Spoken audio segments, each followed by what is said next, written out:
Bismillahirrahmanirrahim. Alhamdulillahi rabbil alamin. Alhamdulillahilladzi ba'atha rasulahu bil huda wa dinil haqq liyuzhirahu 'ala ad-dini kullihi wa kafa billahi shahida. Asyhadu an la ilaha illallah wahdahu la syarika lah wa asyhadu anna Muhammadan 'abduhu wa rasuluh. Allahumma salli wa sallim ala 'abdika wa rasulika Muhammad wa ala alihi wa sahbihi wa man sar ala nahjihi wa ihtada bihadihi wa istanna bisunnati ila yaumiddin. Amma ba'd.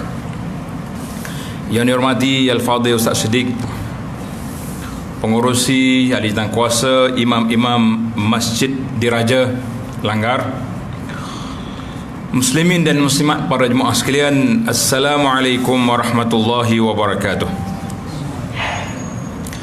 Alhamdulillah, kita panjatkan kesyukuran pada Allah Azza wa Jalla kerana pada hari ini 10 Muharram 1441 yang dikenali dengan nama Hari Ashura. Hari 1442. Pasal baru ni duk ingat hal lama ni. 10 Muharram 1442 bersamaan dengan 29 hari bulan 8 2020. Istilah baru ni panggil PKPP. Ada satu tambahan lagi. Jadi para jemaah sekalian, hari ini kita kira hari sejarah yang besar. Tapi cara Islam menyambut hari sejarah tak sama dengan kita ambil sambut hari sejarah. Nabi SAW bila sampai di Madinah, tuan-tuan kena ingat, ana akan beri fakta sejarah yang jelas supaya kita ingat sampai bila-bila. Kita ingat dan kita kena beritahu kepada siapa? Kepada anak cucu kita tarikh yang masyhur di dalam sejarah yang besar ini, iaitulah sejarah hijrah Nabi sallallahu alaihi wasallam. Dalam kitab Ar-Rahiqil Makhtum, kitab sirah yang ringkas tapi padat dia punya maklumat, Nabi kita sallallahu alaihi wasallam keluar dari rumah dia pada malam 27 Safar tahun 14 kenabian, ataupun lebih senang kita kata 27 Safar tahun 1 Hijrah, bersamaan dengan 12 ataupun 13 September tahun 622. Kita kena ingatlah tu, itu tahun bila, tarikh bila? Tarikh Nabi kita sallallahu alaihi wasallam keluar dari rumah dia menuju ke Gua Thawr. Duduk dalam gua ada 3 malam, kemudian Nabi kita keluar menuju ke Madinah. Nabi kita sampai ke Masjid Quba. Bila? Siapa dia boleh jawab, bagi hadiah lah. Nabi sampai ke Masjid Quba pada hari Isnin 8 Rabiul Awal. Tahun berapa? Bila sebut tahu pakat tengok umur aku, tahun 1 lah. Tahun 1 Hijrah. Sebab itu kadang-kadang orang tanya, tahun pertama Hijrah, apakah peristiwa yang paling besar? Pakat duk cari, tak jumpa. Tahun 2 banyak, perang Badar lagi, zakatnya dengan puasa. Tahun 1 yang paling besar Hijrah. Mudah jawapan dia. Kadang-kadang kena main cerdik jawapan tu. Nak pakai skema sangat payah. Sebab dalam kitab dia tak tulis tahun 1, dia tulis tahun 14 kenabian. Maknanya Nabi kita sampai ke Masjid Quba pada hari Isnin 8 Rabiul Awal tahun yang pertama, bersamaan dengan 23 September tahun 622. Ada setengah ahli sirah kata 12 Rabiul Awal, tapi ahli falak bantah. Dia kata 12 Rabiul Awal pada tahun itu tidak berlaku pada hari Isnin. Tengok, ini dia panggil fakta. Pasal itulah kita orang Islam ni dia panggil ilmu kita berfakta, mesti berpaksi di atas landasan yang jelas. Kalau kita baca dalam bab hukum, di mana kitab fiqhnya? Kalau baca hadis, di mana sandarannya? Maka para ulama telah meletakkan khilaf di sini tentang Nabi kita duduk di Quba berapa hari. Ada riwayat kata 4 hari, bermakna Nabi kita sallallahu alaihi wasallam sampai ke bandar Madinah pada 12 Rabiul Awal, hari Jumaat. Kalau orang kata Nabi masuk Madinah hari Isnin, kita kata betul. 12 Rabiul Awal betul. Tapi hari Isnin tu sampai di Quba. Quba ni macam Madinah dah lah. 12 Rabiul Awal masuk ke masjid, tapak masjid Madinah yang ada sekarang ni. Mengikut dalam kitab Rahmatul Alamin, bukan Rahmatul Alamin baru ni, Rahmatul Alamin hak lama, kitab sirah. Dia kata pada hari Nabi kita sallallahu sampai di Madinah, di Quba, pada hari itu genap umur dia 53 tahun kamilan, la wakasa wala syatat, mana tak lebih pun, tepat-tepat hari dia sampai di Quba, umur dia 53 tahun. Dan jawatan Nabi, pelantikan dia sudah 13 tahun genap. Cuma ada khilaf sikit. Ada orang kata Nabi ni terima wahyu pada Rabiul Awal, ada kata pada bulan Ramadan. Yang pentingnya tahun tu tahun yang ke-13, dan umur Nabi kita sallallahu alaihi wasallam genap 53 tahun. Para jemaah sekalian, bila Nabi sampai di Quba, apa yang dia buat? Yang pertama sekali, Nabi kita membina Masjid Quba. Bina Masjid Quba yang terkenal dalam syariat Islam dengan nama La Masjidun Ussisa 'ala Taqwa min awwali yaumin ahaqqu an taquma fi. Hari yang pertama, masjid yang dibina di atas dasar takwa kepada Allah Azza wa Jalla. Masjid Nabi tak takwa, lebih-lebih lagi lah. Yang pentingnya asas pembinaan masjid itu takwa kepada Allah Azza wa Jalla. Maka Allah telah puji orang-orang Masjid Quba kerana mereka telah menyambut kedatangan Nabi sallallahu alaihi wasallam dengan begitu besar. Waktu sahabat-sahabat dengar Nabi kita sallallahu alaihi wasallam telah keluar dari Madinah, dari Mekah, ketika itu mereka tunggu Nabi di Quba. Dia tak tunggu di bandar Madinah sebab pintu masuk ni, pintu masuk ke mana? Pintu masuk Madinah tu dia akan berhenti di Quba dulu. Dia akan berhenti di Quba. Nabi sampai tengah hari. Orang-orang Islam yang tunggu Nabi dah panas, mereka berlindung. Dia duduk di balik pokok, berlindung di sebalik tempat-tempat yang teduh. Kebetulan di Quba tu rumah orang Yahudi tinggi. Orang Yahudi ni koprak jak mula lagi dia. Dia duduk di atas rumah dia, dia nampak ada orang berjalan. 2 orang atau 3 orang berjalan tengah padan tu, jalan mari daripada Mekah. Yahudi duk perhati tengok. Dia kata ni dah orang hak dia ni popok Arab duk tunggu ni, tu tuan dia. Yahudi lau, ya ma'syaral Arab, haza jaddukum qad ata. Popok Arab tu, ketua yang kamu tunggu nak sampai dah. Masya Allah, pada waktu itu sahabat-sahabat yang duduk di jauh-jauh dia dengar suara Yahudi ni pakak mari dia. Mereka sambut Nabi sallallahu alaihi wasallam dengan begitu meriah, dengan begitu bergembira. Kerana itu para ulama kata tak boleh kita kata Nabi itu pelarian. Pelarian orang tak sambut, imigrasi sambut nak hantar balik ada dah. Tapi kita sambut Madinah, disambut, bahkan orang Madinah berebut masing-masing nak bawa Nabi sallallahu alaihi wasallam ke rumah mereka. Ya Rasulullah halumma, wahai Rasulullah, mari ke rumah kami akan beri perlindungan, kami akan beri pertolongan, sebagaimana dalam perjanjian Aqabah. Sebelumnya Nabi kita sallallahu alaihi wasallam berhijrah ke Madinah, sudah ada perjanjian di sana. Maka Nabi sallallahu alaihi wasallam dengan bahasa yang simple, Nabi kata dia tak nak mengguriskan perasaan siapa-siapa. Nabi kata da'uha, orang duk pegang tali unta Nabi kata khalluha ataupun da'uha fa innaha ma'murah. Nabi kata lepas tali unta aku ni. Unta aku ni telah diberi arahan oleh Allah Azza wa Jalla. Mana unta ni ada GPS. GPS lah bahasa kita sekarang ni lah. Kita pakai GPS ni lah, kadang-kadang pahatah baru padi naik ni. Ikut dia sangat. Jadi unta ni telah diberi arahan oleh Allah Azza wa Jalla nak letak aku di mana. Jangan sampai pegang tali unta, jangan ganggu dia, biar dia bawa. Nabi pun tak tahu nak pergi mana.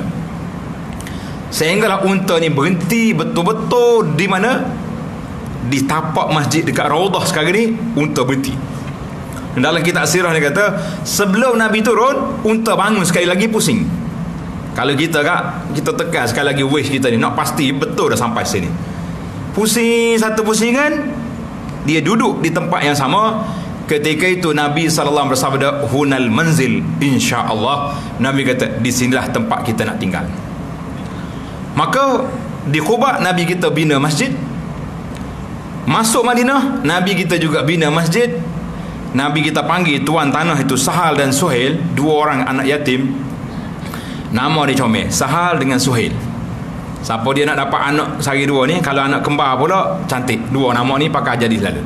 Sahal dengan Suhail. Dua-dua tu makna mudah belaka. Bahasa kita kata mudah bahasa seneki kau. Comel nama, bahasa makna pun comel dah. Ni kita ni kadang cari nama pelik-pelik. Nama Darwish dah apa dia. Tuan-tuan mana apa nama Darwish? Darwish nama serebeh bahasa Kelantan kata. Orang serebeh hak baju kok saya tu panggil Darwish. Ni orang duk ngaji Arab entah lah. Darwish dia panggil dah. Maksudnya orang serebeh, Aku suka bunyi tersedak lah bahasa Melayu. Suhail. Nak suruh bunyi dia kena motivasi biasa bunyi sedap lah. Suhail, Sahal. Comel kan. Baik. Dua orang ni kata, la ya Rasulullah, kami nak bagi. Tengok ini, satu sunnah Nabi kita ajak. Nabi kata bisaman. Nabi tak nak terima, Nabi nak bayar. Maka ulama sirah kata, kalau kita nak buat masjid, nak buat madrasah, nak buat apa, biar pastikan tanah tu telah ditukar milik jadi wakaf. Jangan senang-senang nak bagi. Kita pakai buat. Lepas kita buat 3 tahun, tengok masjid kita makmur, orang ramai mari, kalau tuan tanah tu berdeki nak kata apa? Aku tarik balik tanah aku. Masjid Muhammad lari. Nak pergi mana? Zaman dulu bolehlah masjid kayu angkat. Ni masjid besi, masjid batu ni yang hak dia nya jadi batu jalan raya lah kita. Kan? Nabi ajar. Setelah dibina masjid, maka di antara projek besar yang dilakukan oleh Nabi sallallahu alaihi wasallam di Madinah itu, dia panggil al-ikha ataupun al-muakhah bainal muhajirin wal ansar. Nabi kita mempersaudarakan di antara muhajirin dan ansar. Apa makna mempersaudarakan? Tuan-tuan bayangkan, orang muhajirin mari daripada Mekah, tinggal kampung halaman, tinggal harta benda, tinggal keluarga, mari satu negeri di tempat yang tak ada orang, tak ada orang kenal sini. Kalau jumpa pun sekali-sekala, waktu orang Madinah pergi haji mungkin jumpa, tapi orang panggil tak ada keluarga. Bila tak ada keluarga, kita akan rasa kesunyian, kita rasa sedih, macam-macam perasaan kita ada. Dan kita kena ingat, orang Ansar tu sendiri, dua kabilah yang besar, nama dia Aus dengan Khazraj. Nampak yang kabilah duduk satu negeri, tapi perkelahian dua kabilah ni sudah berlarutan selama 120 tahun. Berapa tahun bala? 120 tahun. Pada tu ada, bila anda sebut cerita ni, ada orang mari cuik. Dia kata, ustaz, kalau setakat 60 tahun boleh baiklah dia. Sedap juga ayat dia tu. Kita kata 60 tahun baru. Khazraj 120 tahun. Nabi kita mari dengan nama Islam, mereka bersatu. Maka Nabi kita sallallahu alaihi wasallam mempersaudarakan di antara orang muhajirin dengan ansar. Tengok dalam hadis yang dikeluar oleh Imam Al-Bukhari dan lain-lain, mengatakan bahawa orang-orang muhajirin dengan ansar ni mereka telah berkumpul di satu tempat, lebih kurang dalam ada 90 orang. Mereka berkumpul di rumah Anas bin Malik. Bilangan mereka ada 90 laki-laki, setengah muhajirin, setengah ansar. Maka Nabi kita sallallahu alaihi wasallam telah mempersaudarakan di antara mereka alal muasah. Muasah ni orang panggil tolong menolong, kasih sayang, bantu membantu. Itu dia panggil al muasah. Siapa peringkat persaudaraan ini, siapa peringkat ya tawarasuna badal maut. Bila kita jadi orang ni dengan orang ni dua beradik, maka pada ketika itu mereka kalau mati boleh menerima pusaka. Tidak kata macam kita ni, kalau kata adik-beradik angkat, tak boleh terima pusaka, kecuali ayah dia bagi wasiat ataupun bagi awal-awal masa hidup. Ini peringkat al-ikha di sini, peringkat boleh terima pusaka. Sehinggalah berlakunya peperangan Badar. Mana tahu yang kedua hijrah, peperangan Badar berlaku, keadaan Madinah sudah stabil, orang-orang muhajirin pun sudah ada tempat, ada rumah, ada, maknanya ada orang panggil kampung baru lah kalau kita kat biasa dah. Maka Allah Ta'ala turun ayat Quran, suratul Ahzab, tanda suratul Ahzab ayat 6, wa ulul arhami ba'duhum awla bi ba'din fi kitabillah. Allah kata ulul arham, orang yang punya talian rahim itu lebih aula untuk menerima pusaka sebahagian mereka dengan sebahagian yang lain. Ketika itu barulah undang-undang yang diletakkan dalam al-ukhuwah al-ikha tadi dibatalkan, undang-undang pusaka, tapi dikekalkan dengan undang-undang persaudaraan. Kita tengok setakat mana persaudaraan. InsyaAllah saya ambil cerita ringkas ini, kemudian kita korek beberapa pengajaran daripada peristiwa ini. Yang pertama sekali, Allah puji orang-orang Ansar. Dalam suratul Hasyri ayat yang ke-9, tanda kalau tuan-tuan ada Quran buka suratul Hasyri ayat ke-9. A'udzu billahi minasyaitonir rajim.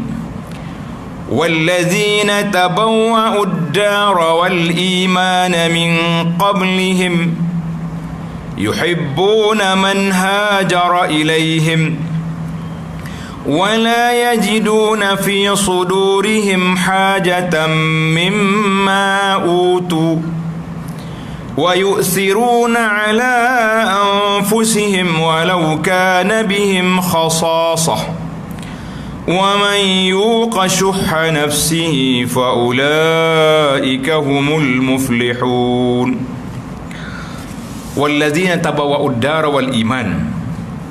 Kata di Imam Ibn Jarir ini Tabari, dia kata orang-orang yang telah mengambil Madinah Nabi SAW sebagai tempat tinggal mereka. Siapa mereka itu? Orang Ansar. Orang Ansar ni orang duduk Madinah, kan? Wal iman, menjadi tempat tinggal dan tapak keimanan kepada Allah Azza wa Jalla. Sebab Madinah ni dikira tapak iman. Dalam sebuah hadis Nabi kita SAW bersabda, innal imana la ya'zaru ilal Madinah. Iman itu bertapak di Madinah, kemudian dia keluar merata atas seluruh dunia ni. Kemudian di akhir nanti iman tu balik semula duduk bertapak di Madinah, seperti hayyah, ular kembali ke sarang lubang dia. Maknanya iman tu di Madinah dia berkembang luas. Pada mungkin di akhir zaman nanti Islam itu ditindas, maka tapak iman masih lagi berada di Madinah An-Nabawiyah. Yuhibbuna man hajara ilaihim. Orang-orang Madinah ni sangat sayang, sangat suka kepada golongan yang berhijrah kepada mereka. Siapa dia berhijrah? Orang-orang Mekah. Hajaru, mereka berhijrah, meninggalkan kampung halaman, meninggalkan harta benda ke Madinah. Bahkan tengok Allah Ta'ala gambar, wala yajiduna fi sudurihim hajatan mimma utu, dan mereka juga tidak berhajat. Kita beri bantuan pada orang ni semata-mata tolong. Kita nak juga kadang-kadang tak tolong orang tapi ada benda. Orang Madinah dia tolong orang Mekah, tidak ada sebarang kehendak lain, dia nak semata-mata kerana Allah Azza wa Jalla, dan bukan sakat tolong. Wa yu'thiruna ala anfusihim walau kana bihim khasasah, mereka melebihkan orang Mekah daripada dia sendiri walaupun dia susah. Allahu Akbar. Ini dia panggil, dalam bahasa kita dia panggil al-ithar. Wa man yuqa shuha nafsihi, siapa dia jaga sifat bakhil dalam diri dia, kita ketepikan sifat bakhil, sifat kopi kikir ni, maka merekalah orang-orang yang memboleh kemuliaan. Para jemaah sekalian, bila mari orang-orang Ansar, mereka telah sambut orang Muhajirin dengan cara nak bagi harta. ambillah harta aku ni, kebun saya ada sini satu, sini satu, awak ambil satu, saya satu, mau buat sini aku buat sini. Allahu Akbar. Kata di para muhajirin, la, kami tak nak kebun kamu. Kalau macam tu mukhijah di kebun aku, kita bagi buah. Kalau macam tu boleh. Zaman kita ni jangan buat lagu ni. Terbaik nak bagi dua, jawabnya hak kita ambil ke dia. Nah, kata di para ulama, di manakah hari ini sifat orang seperti ini? Mereka mengatakan sifat orang seperti ini telah hilang. Apabila hilangnya sifat wa yusiruna ala anfusihim, orang yang mengutamakan orang lain sudah habis, ketika itu jangan pandai-pandai nak buat seperti mereka. Dalam kisah yang jelas, kisah ini dalam Imam Bukhari, Bukhari cerita daripada Anas. Abdurrahman bin Auf. Siapa dia kena Abdurrahman bin Auf sini? Gaji dengan nama. Siapa dia? Ya, sahabat Nabi, betul. Tapi nak darjat yang khas untuk dia. Orang kaya. Lagi sifat besar. Selalu tu imam baca atas mimbar. Khutbah yang kedua, waktu kita celik dah. Kalau kita jenera tu biasanya masuk khutbah kedua ni celik dah. Siapa dia? Abdurrahman bin Auf ni minal asyarah. 10 orang yang dijamin masuk syurga. Kita kata alhamdulillah. Dua-dua jawapan betul, tapi kita nak satu simah khasah. Abdurrahman bin Auf ni orang kaya, ahli korporat, tapi oleh kerana harta dia tinggal Mekah, dia mari Madinah tak ada harta. Itu nama dia perjuangan, sanggup tinggal harta kerana Allah Azza wa Jalla. Nabi SAW ambil Abdurrahman bin Auf, dia mempersaudarakan dengan seorang ahli korporat besar Madinah. Kita letak korporat sama korporat baru dia boleh bicara. Nah, kalau tidak duk main, orang duk bicara bisnes sana bisnes sini, orang ni duk main tanah ubi, tanah jaga. Payah nak bercakap. Bila Nabi mempersaudarakan Abdurrahman bin Auf dengan Sa'ad ibn Rabi', tanda nama sahabat, Sa'ad ibn Rabi' Al-Ansari radhiyallahu anhu. Sa'ad kata, ya Abdurrahman, ya Abdurrahman, aku ni di antara orang yang banyak harta di Madinah, banyak kebun. Aku bagi kebun aku setengah, kamu usahakan tinggal aku setengah. Bahkan ada riwayat kata lebih daripada tu. Dia kata saya ramai isteri, mungkin pilih isteri saya, nombor 2, nombor 3, nombor 4, nak mana, aku cerai, habis ada mau kahwin. Sebab tu anak kata zaman kita ni jangan buat. Waktu tu orang afifun nafs, orang punya jiwa yang baik, tak tamak, orang yang nafsu dia terkawal. Abdurrahman kata apa? Barakallahu laka fi ahlika wa malik. Dengar ni, belajar kata-kata ni. Contohnya kalau kita pergi rumah orang bagi hadiah kita banyak, dah lah jamu makan, lepas nak balik bui pula ni, orang panggil apa bahasa kita, sisa bui hadiah pula. Kita doa barakallahu laka, kata barakallahu laka fi ahlika wa malika. Ingat dah? Kau ingat malam ni? Coba kata sekali, barakallahu laka fi ahlika wa malika.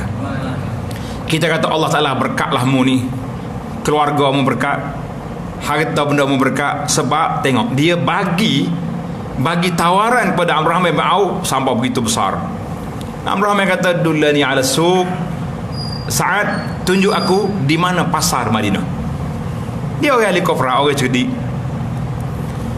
Abdurrahman pergi, tak ada apa, duduk situ, jual, dia panggil samin. Samin ni susu apa ni, minyak sapi. Minyak sapi dengan akid. Akid ni susu masam yang dia buat biskut. Sedap tu. Kalau pergi Madinah, kata nak beli akid, sedap. Kita cerita apa pasal titik air liur ni.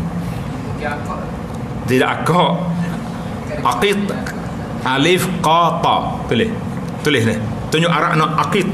Kalau kita tunjuk di kedai kata baru boleh akak lah, lain sana. Ini akid. Abdurrahman jual susu apa ni, minyak sapi dengan akid. Farabiha, mula untuk naik dah. Tak lama Nabi kita sallallahu tengok ada kuning di tangan dia, macam pakai ina. Nabi kata, mahyam ya Abdurrahman, apa cerita ni? Baru mari Madinah, bina ada ni kenapa? Amr kata tazawwajtu mar'atan minal ansar, saya kahwin dengan orang Madinah. Jumpa gawe dah dia. Cepat. Dia tak bukan kata hak bini Sa'ad adalah dia tak kacau. Hakmu barakallahu laka fi ahlika wa malik. Nabi kata membagi apa ke dia? Nabi tanya. Dia kata aku bagi waznu nawatin ada aku bagilah berapa gram emas sebagai mah kahwin. Maka Nabi kata aulim walau bisa. Buatlah kenduri walaupun seekor kambing, itu dia panggil sunnah. Kita ni tak boleh seekor kambing kenduri. Seekor kambing tu bagi ustaz baru tu. Nah. Kena banyak satu dakwah panggil.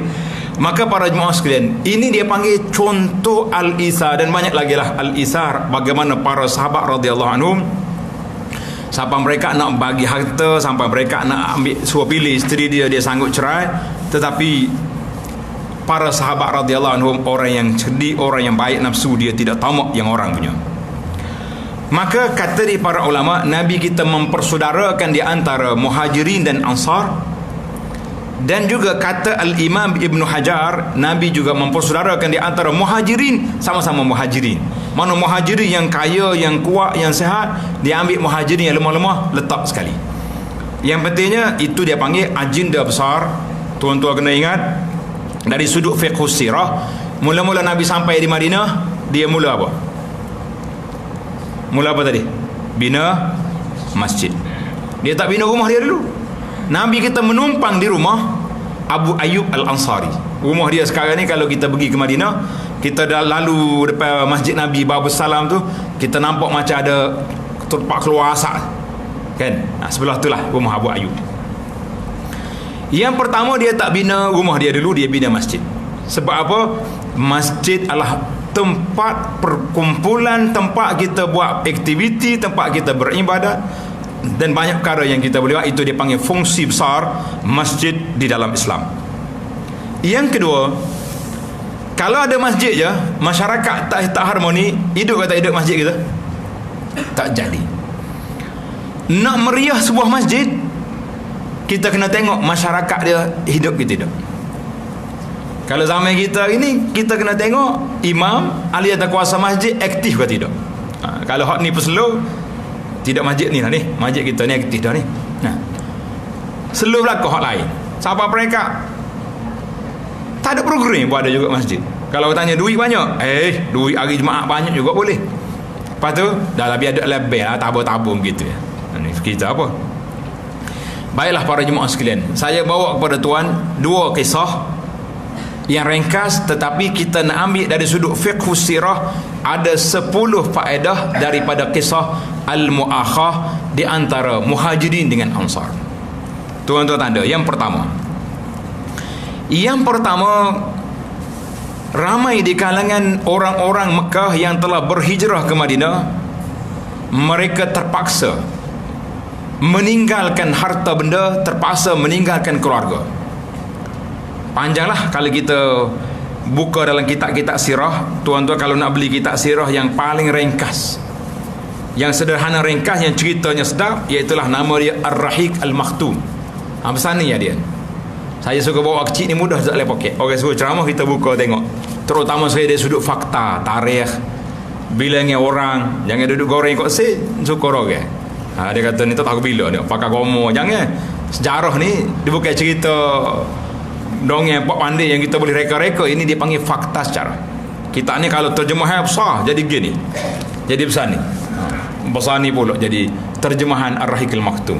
Tapi jangan rasa besar lah, rasa nak baca waktu mustawak kali. Maka bila mereka rasa susah hati, bahkan Sayyidina Abu Bakar sampai sakit dia mula-mula sampai di Madinah, maka Nabi SAW nak tenangkan sahabat-sahabat ini, maka dia buat al-ikha, mempersaudarakan mereka. Dia panggil ukhuwah Islamiyah, iaitulah suatu ikatan yang cukup mantap. Ukhuwah Islamiyah itu ukhuwah yang tidak ada tolak bandingnya di antara sama-sama orang Islam, yang kita lihat beberapa contoh yang telah diberi tadi. Yang kedua, tanda Nabi SAW memulai pembinaan masyarakat Madinah dengan al-ikha, mempersaudarakan, menunjukkan bahawa nikmat ukhuwah itu nikmat yang besar. Allah Ta'ala sebut dalam surah Ali Imran ayat 103. Tuhan kata apa? Wazkuru ni'matallahi alaikum iz kuntum a'da'an fa'allafa baina qulubikum fa asbahtum bi ni'matihi ikhwana wa kuntum ala syafa hufratin minan nari fa anqadhakum minha. Allah peringatkan orang Madinah, wazkuru ni'matallahi alaikum, mu ingat nikmat Allah Ta'ala ke atas kamu ketika kamu sedang bermusuh-musuhan. Berapa lama apa ni Aus dengan Khazraj berkelahi? Berapa lama? 120 tahun. Dia pergi patu rasa ramah dah mati ni, akak darah putih, stop, berhenti dulu. Besar ni anak-anak hok kecil-kecil ni besar, jadi remaja, jadi pemuda, boleh main panah, boleh main tombak, cari kes. Kadang-kadang kes sikit sangat ya. Uta Aus masuk dalam Khazraj, nyengenak di budak. Nah. Oh, dia angkit akak berdera perang, balah pula. Mati ramah, berik pula 220 tahun. Allah kata apa? Fa'allafa baina qulubikum, dengan kedatangan Nabi sallallahu alaihi wasallam ke Madinah, Allah jinakkan hati kamu, fa asbahtum bi ni'mati ikhwana. Dengan sebab itu kamu jadi bersaudara. Wa kuntum ala syafa hufratin minan nar, kamu hampir di pinggir neraka, engkau kafir. Fa anqazakum minha, Allah Taala selamatkan kamu daripadanya. Maka kata di para ulama, nikmat yang pertama ukhuwah, nikmat yang kedua menyelamatkan mereka daripada neraka. Jadi nikmat yang pertama jalan untuk menyelamatkan yang kedua. Kita hari ni para jemaah sekalian, nak selamat kita daripada api neraka, iaitulah kita kena kembalikan nikmat al-ukhuwah, kita kembalikan nikmat persaudaraan sama-sama kita. Hari ni kita sama-sama kita mantap tak mantap persaudaraan? Jawabnya kena mantap. Ingat ke tidak? Allah Ta'ala sebut dalam Al-Quran, innamal mu'minuna ikhwatun. Orang mukmin itu bersaudara. Jangan tanya bangsa apa, keturunan apa, warna apa, asal ke dia mukmin, ikhwatun, dia ni saudara kita. Sebab itu disyariatkan haji. Haji tak ada musim, satu musim. 9 Zulhijjah, duduk mana kita? Duduk di mana? Duduk di Arafah. Orang pergi haji. Orang tak pergi haji, 9 Zulhijjah kita buat apa? Derah sikit nak jawab. Buat apa? Bewah anak.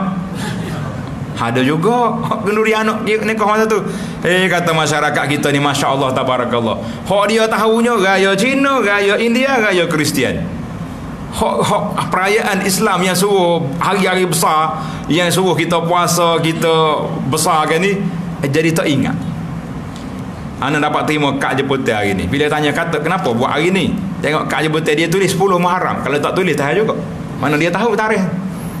Bila kita tegur nasihat, dia jawab, maaflah Syekh, terlepas pandang. Kata berat terlepas pandang lagu ni. Mudah lepas pandang. Sedangkan dia tulis dah tarikh 10 Muharram. Patut lalai kelanda lain kali jangan tulis 10 Muharram, tulis Asyura selalu sunat. Biar tentu jangan lepas pandang lagi. Tuan-tuan kena ingat. Bagi anak lah, anak beberapa analisa yang saya buat, kita nampak punca berlakunya terlepas pandai ini sebab kita, pendakwah-pendakwah kita tidak gerak gempur daripada awal. Kita bagi tahu awal lagi, daripada Zulhijjah dulu. Kita waktu nak kempen puasa hari Arafah, kita kena tahu satu lagi, sebulan lagi puasa hari Asyura. Kan Arafah 9 Zulhijjah, Asyura 10 Muharram, betul-betul sebulan. Tiga sebulan ada satu lagi. Jadi kalau ambil tarikh awal apa sempat lagi gitu kah? Nah, pergi royak ketua email tak adilah nikah hari ni. Malu orang Orang ketua email kempen puasa, kita kempen makan pula. Berat. Ya, baik. Yang penting bagi kitanya ukhuwah al-imaniyah. Ukhuwah persaudaraan itu sangat besar. Tidak ada Al-Imamul Hasanul Basri tulis kata-kata Hasan Basri kata, ikhwanuna ahabbu ilaina min auladina wa ahlina. Saudara-saudara kita lebih kami sayang daripada anak-anak dan isteri. Ini dipanggil sayang persaudaraan Islam. Isteri sayang cara dia lain pula tu. Nah, anak-anak lagu dia. Tapi Hasan Basri kata, keluarga kami duk peringat kami ke dunia. Hak ni duk minta gelas, hak ni minta rata, hak ni duk minta baju dah. Tapi saudara-saudara kita duk memperingatkan kita ke akhirat. Masya-Allah. Bila kita duduk dengan saudara-saudara kita yang kerja dia dakwah, yang kerja dia jihad, yang kerja dia bantu orang, kerja dia semua ingat kepada akhirat. Hasan Basri kata, saudara kita ahabbu ilaina, lebih kami sayang daripada keluarga, kerana keluarga peringat kita ke dunia, saudara-saudara kita memperingatkan kita kepada akhirat. Tapi kalau kita boleh dua-dua, kau comel kan. Macam cerita Abu Dahdah. Dengar ada cerita Abu Dahdah? Kalau lama tak dengar sampai tu. Abu Dahdah bila turun ayat Quran, ada satu kisah tu Abu Talha Al-Ansari. Abu Dahdah ni seorang sahabat ni miskin. Dia nak buat dinding rumah dia tu paksa kena sandar ke batang tamar. Jiran dia ada pokok tamar, tapi dia minta batang tamar, kawan tu tak nak bagi. Nabi kita sallallahu alaihi wasallam beritahu, saudara, mu beri tamar kamu tu kepada sahabat ni, aku beri pahala tamar dalam syurga. Boleh jadi sahabat tuan tamar tu miskin juga tak bagi. Itu sangka baik kita lah. Kalau tidak tahu kita nak kata kopi gitu mau dah. Nah. Hak ni miskin atau miskin. Bila Abu Dahdah dengar radhiyallahu anhu, senyap-senyap dia pergi. Aku nak pokok tamarmu jual dengan harga dia berapa? Kebun aku. Kebun dia 600 batang tamar dah. Kawan tu nak jual selalu sepatah pokok tamar dengan sebuah kebun. Dia pergi jumpa Nabi sallallahu, ya Rasulullah, ambil batang tamar ni saya dah beli. Mau beli dengan apa? Beli dengan kebun saya. Semata-mata kerana nak beli, Nabi kata bayaran ni pokok tamar dalam syurga. Nabi sallallahu bersabda, kan min azkin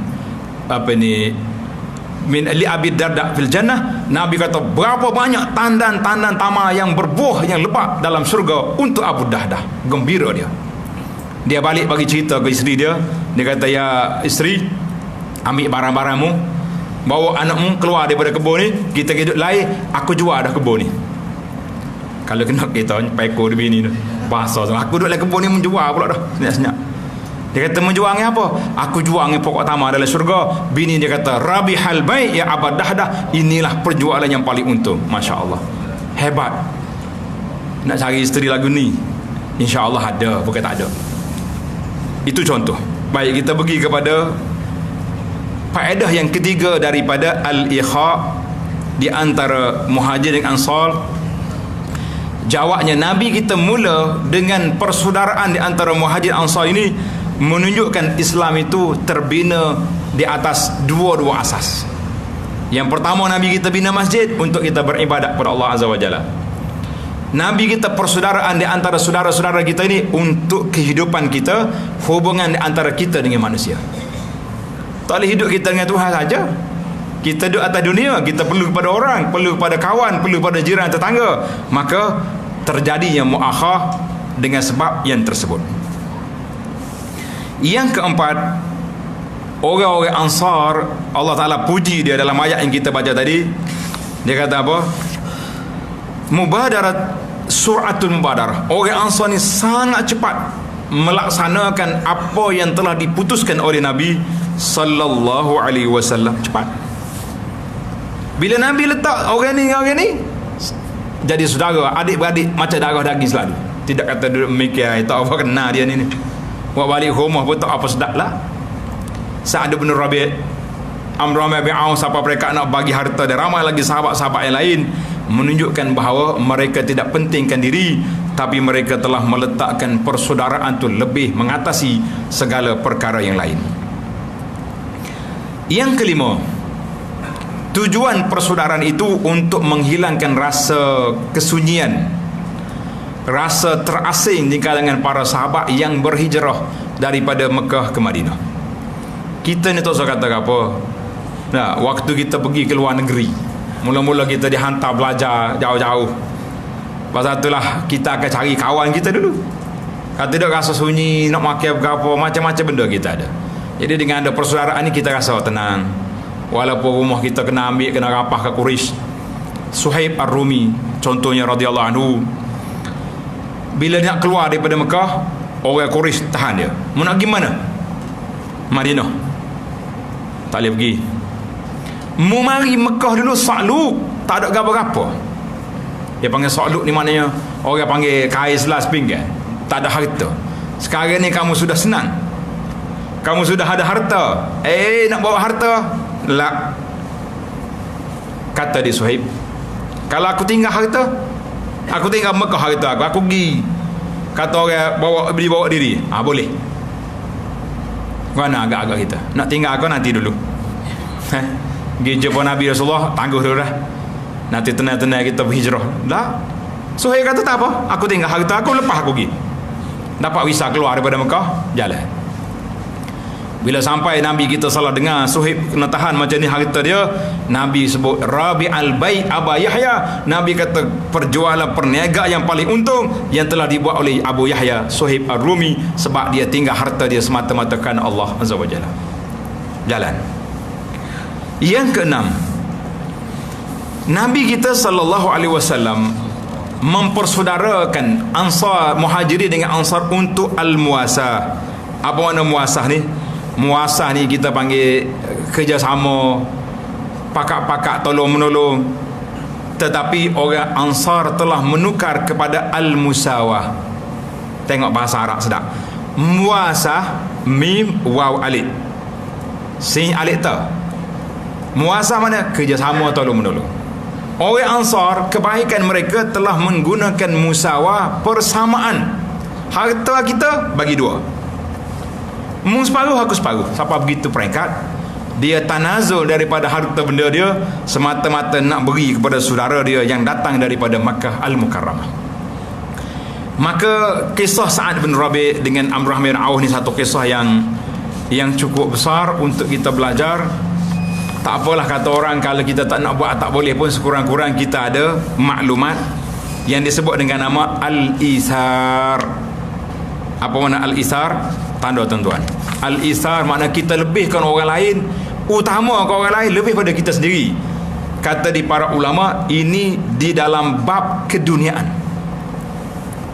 Tulis itu, kita utamakan orang lain daripada diri kita dalam bab dunia, dipuji. Contohlah kita kata orang kita duk beratur kiu nak ambil makanan. Sekarang ni kan orang tempat kenduri dia panggil buffet, dah beratur. Tiba-tiba mari pak cik, bawa tongkat, pak cik mari sini, mari sini.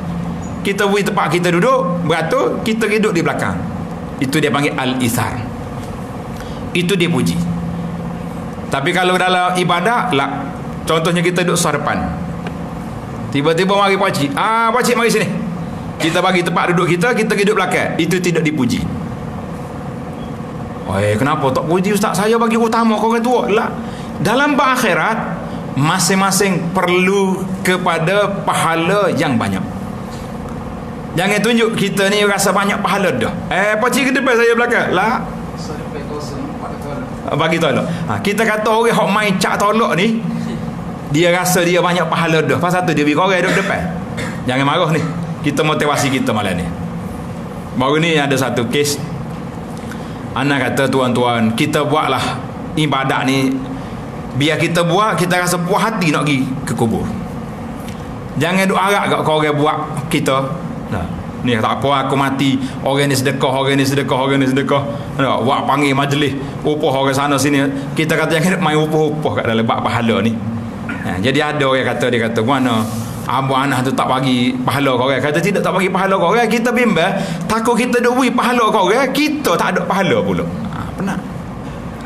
Jadi dalam bab pahala, dalam bab akhirat, kita mesti utamakan kita daripada orang lain.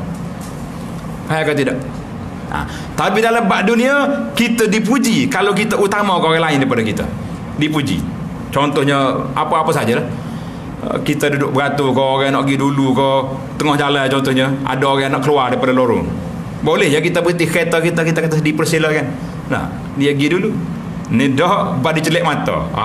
Dia masuk, kita happy. Akhir kali tunjuk nunggu. Tu.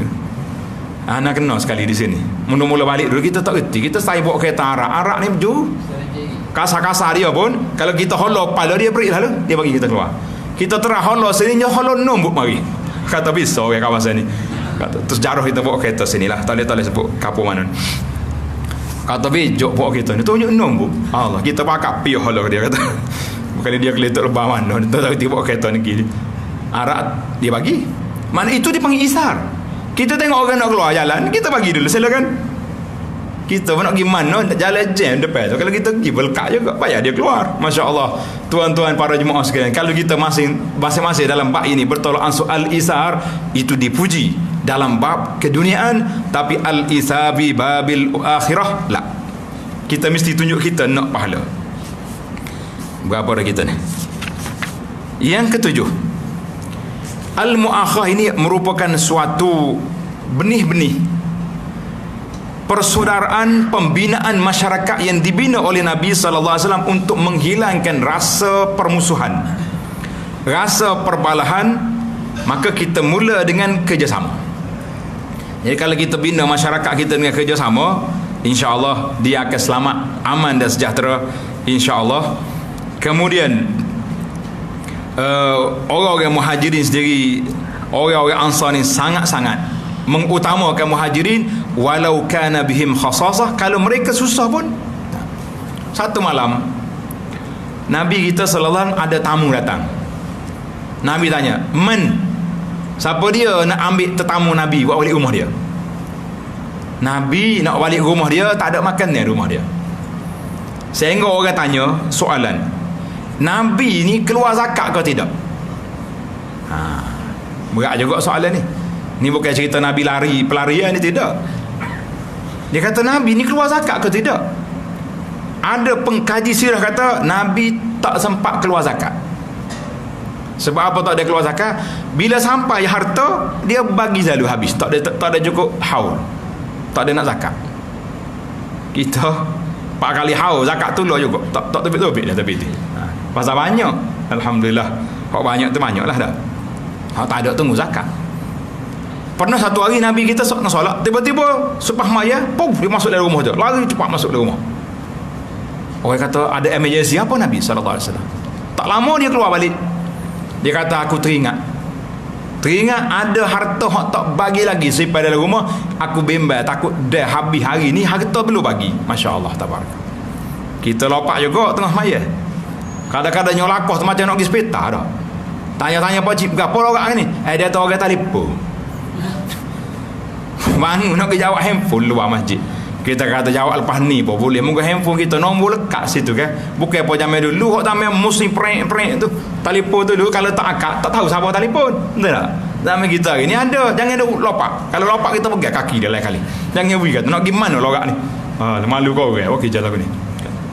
Nabi kita sallallahu alaihi wasallam tanya sahabat, siapa dia nak ambil tetamu Nabi? Sahabat ni berani tawakal bawa balik rumah dia.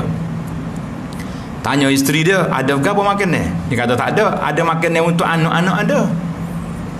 Sudahlah. Tamu Nabi aku klik ni. Dia kata gini lah. Mu tidur anak cepat sikit. Dia ulik anak biar tidur. Buat keluar makan ni sudah. Itu ya cerita tengah makan padam lapu tu. Nak suruh tetamu tak nampak dia tak makan. Pakai tamu yang makan. Sudah culah balik. Makan dah. Habis dah. Alhamdulillah. Ini cerita dia panggil al-isar. Baik, yang ke-9 kita masa habis. Iaitulah al-muakhat. Persaudaraan ini adalah satu fenomena yang besar di dalam apa dia? Bantu tolong menolong sama-sama kita. Orang susah dibantu oleh orang senang. Orang senang ditolong oleh orang susah. Betul ke tidak? Kita ni kalau kita kaya, tak ada orang susah, kita bolehkah berterusan jadi kaya? Tak boleh. Siapa nak jadi koli kita? Siapa nak bekerja? Jawabnya akak sampah diri tu. Nah, masa tu kita tak boleh nak dengan orang akak sampah. Kita tak boleh nak agah dengan orang tolong-tolong kerja kita. Sebab kalau tak ada dia, kita kena buat kerja sendiri. Reti ke kita? Ulama tanya, mana lebih besar kita hak wis sedekah ke orang dengan orang terima sedekah? Siapa dia lebih hebat? Siapa dia boleh jawab ni kira bison?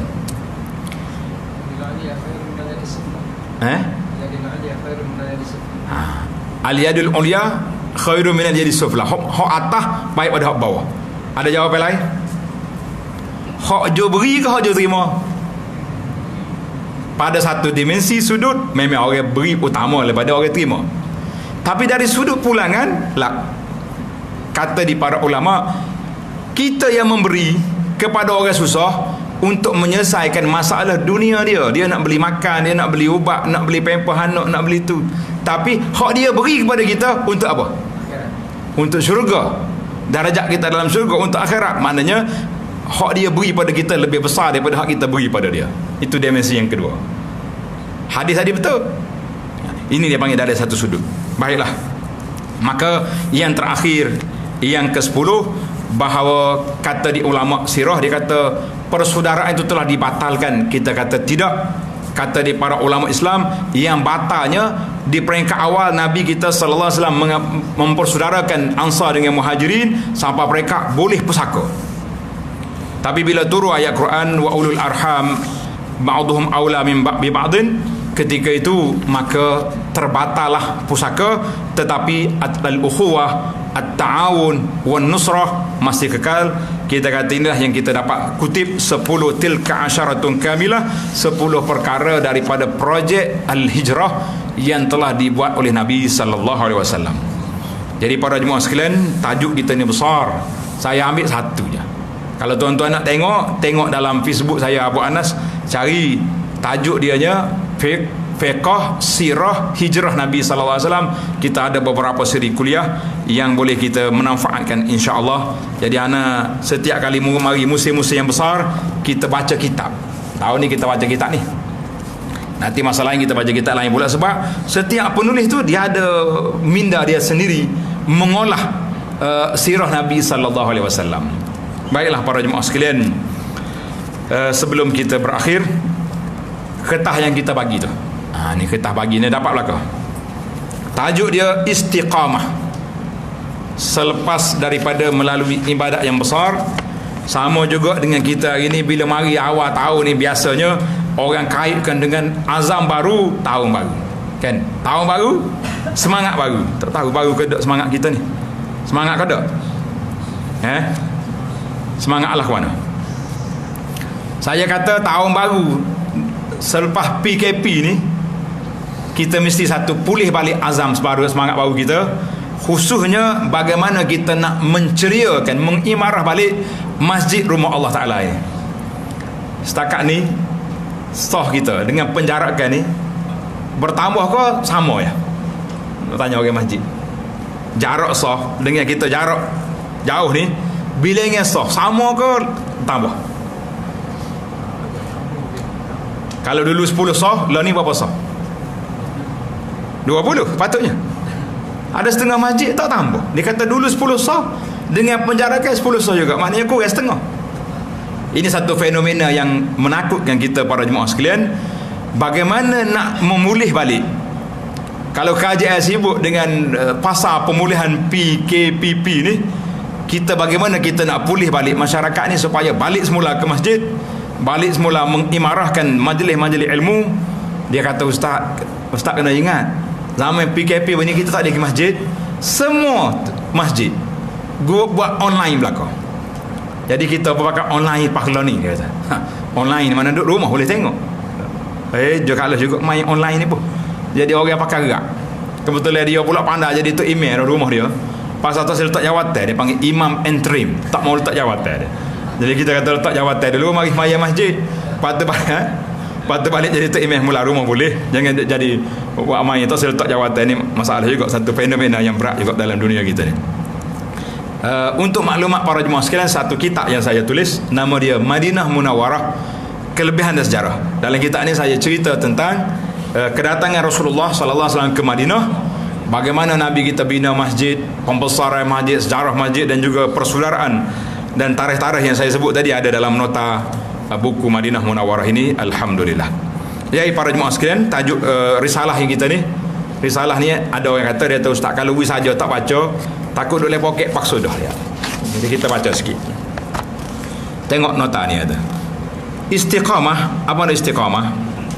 Istiqamah ni maknanya kita kena meneruskan kerja-kerja kebajikan yang kita buat. Mana kalau bulan Ramadan ni kita boleh baca Quran. Mari musim haji kita boleh istiqamah solat berjamaah.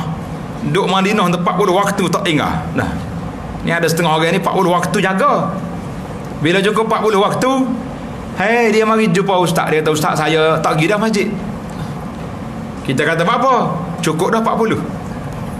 Agama ni cakap 40 ke? 40 tu menunjukkan kepada tempoh kematangan yang sudah cukup. Patutnya cukup 40.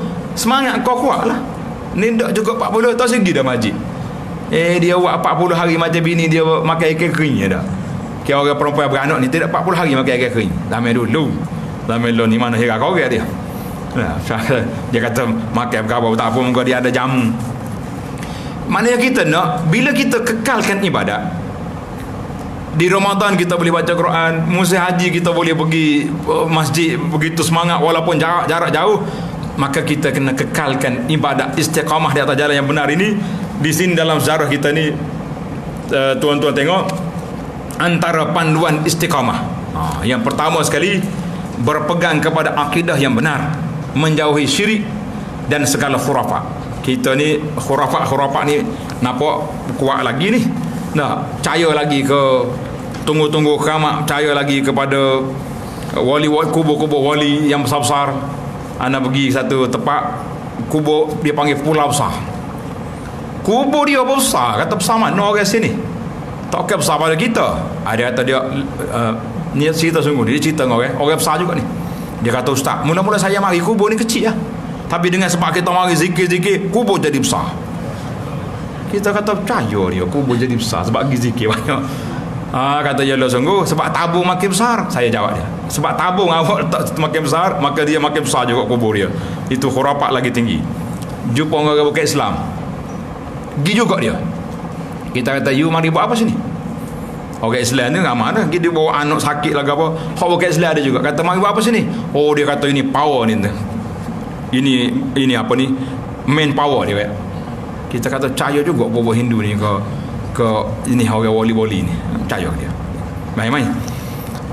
Yang kedua, beriltizam dengan solat berjamaah di masjid. Ingat ni, solat sunat rawatib dan duha dan witir. Meneruskan amalan-amalan sunat, zikir dan doa, zikir pagi petang, zikir lepas solat, kita kena jaga. Menjadi ahli Quran. Ahli Quran maknanya orang ngaji Quran, baca Quran itu ahli Quran. Mencintai ilmu dengan melazimi majlis ilmu dan dakwah. Melazimi pakaian takwa, makna pakaian menutup aurat, patuh syariah. Jangan lupa menjaga halal haram dalam keuangan dan muamalah kita. Lakukanlah puasa-puasa sunat yang dianjurkan, bermula daripada Syawal 6 hari, mari Zulhijjah pula hari Arafah 2 hari kan. Hari Arafah 1 hari, mari hari kita ni Ashura 2 hari, hari 9, hari 10, dan hari-hari lain kita boleh teruskan puasa hari Senin, hari Khamis, hari putih, hari-hari yang ada sunnahnya. Jangan duk puasa hari tak ada sunnah tu. Yang ke-9, bersahabat dengan orang-orang yang baik.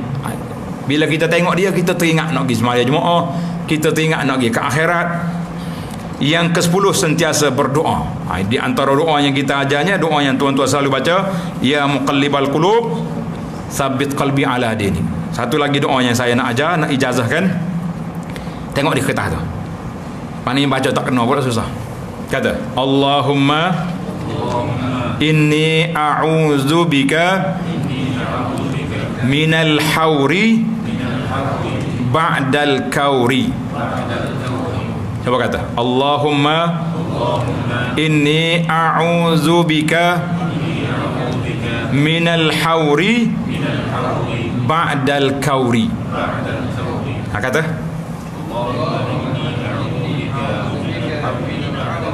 aja tutup kertas tu. Baca. Alhamdulillah. Kalau tak kena nak ajar pacuh ni. Nak buat kena kita bukti sekat tu dulu. Alhamdulillah. Tengok di belakang tu ada satu kertas, tajuk dia Projek Mega Mampu Milik. Ini kita kempen ni. Ini adalah kertas kita ni. Alhamdulillah, tuan-tuan bacalah. Mudah-mudahan ada manfaatnya insya-Allah. Aqulu qawli hadza wa astaghfirullah li wa lakum fastaghfiruh. Allahumma salli wa sallim ala abdika wa rasulika Muhammad wa ala alihi wa sahbihi ajma'in walhamdulillahi rabbil alamin. Wassalamu alaikum warahmatullahi wabarakatuh.